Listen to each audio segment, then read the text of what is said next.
30 or under, and you were looking up when you started in the credit union industry or in your previous position, and you were looking up at the leadership above you, what were you? You're not recording yet, right? I am. Oh, okay. Doesn't matter. We can pull stuff out if we need to. What were your steps? What was your kind of to get to that next level or get where you're at today?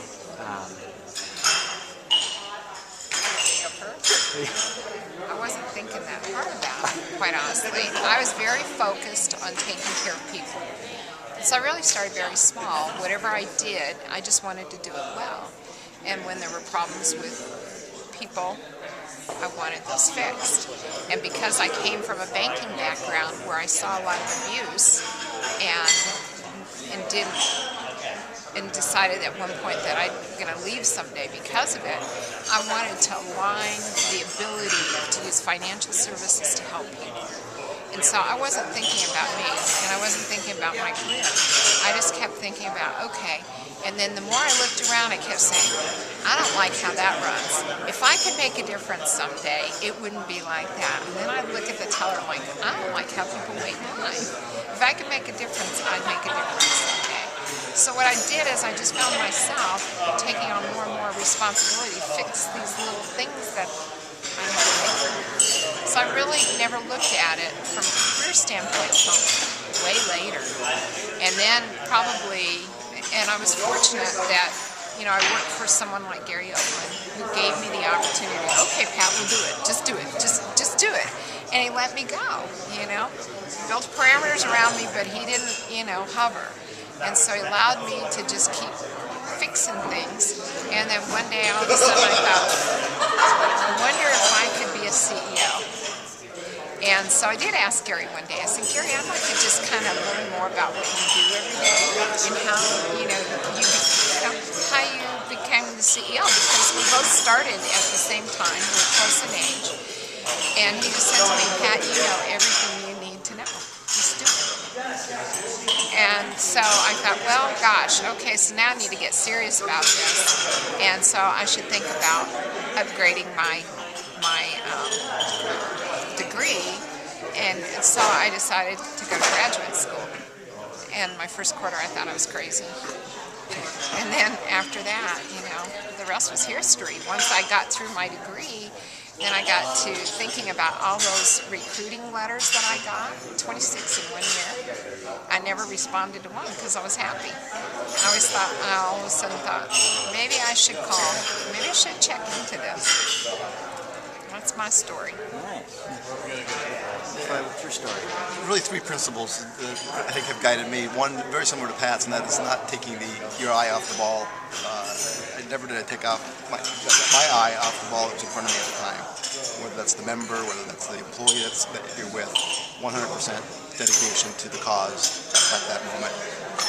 My second philosophy was remaining curious. Continuously be curious. Be curious around what's going on around you, how the rest of the operation works, how the rest of the system works, and that curiousness never stops because there's so many pieces that keep on moving.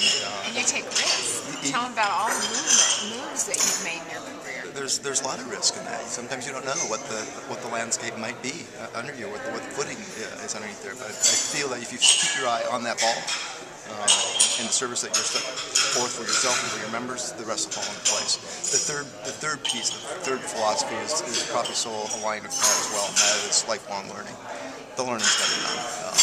And I too, it took me a while before I got settled in my first credit union job well enough that I could go on and get my undergraduate degree, and then it was the graduate degree, and whether formal education or informal education, that lifelong learning never quits. And there are so many opportunities, as you know, in our organization to learn, and we have that as part of our core value. Yeah. Is learning and growth, and that I agree with what this guy here, Troy, said. is that you have to continuously be curious, but you've got to be willing to take those risks. We've talked about that before. When somebody throws you a mess, like give it to Mikey, you got to be willing to say, okay, I'm going to do it. But it's pretty lonely sometimes when you take that on, and all of a sudden you realize, holy cow, now I got to do something with it. But you take the risk. You know, you stay strong to your own principles and decide what it is that, you know, drives you, and as Troy said, stay focused with it. Well, and then one last really quick question. So all this information all of us crashers are gathering at this conference, what do you recommend? Because we're going to be leaving with, you know, we're all passionate now talking, and it's only day 2. So what do you recommend on us implementing some of the ideas that we've, like, where do we go from here after the conference? What do you recommend? My opinion is the group that's here is extremely passionate, and you're fortunate enough to be able to be here, being able to get out of your shops, have the family and work support to make the dedication to be here this week.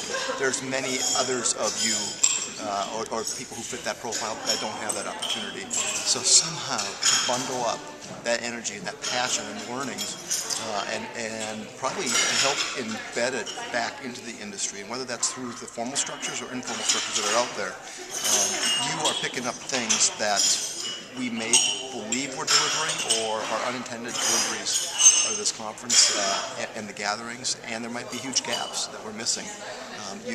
We as the industry really need to lean on you, and you should not be bashful about saying, hey, time out, y'all are missing the boat, missing the mark completely, and or you need to emphasize this a whole lot more, because we need the innovation, we need the new energy and the young ideas.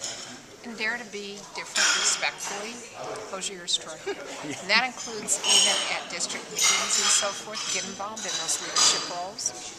And think about how you can take what you've learned here and spread it and make it grow. Because that's what we need. You know, we need you to expand that back at home. All right. Well, Great. thank you very much.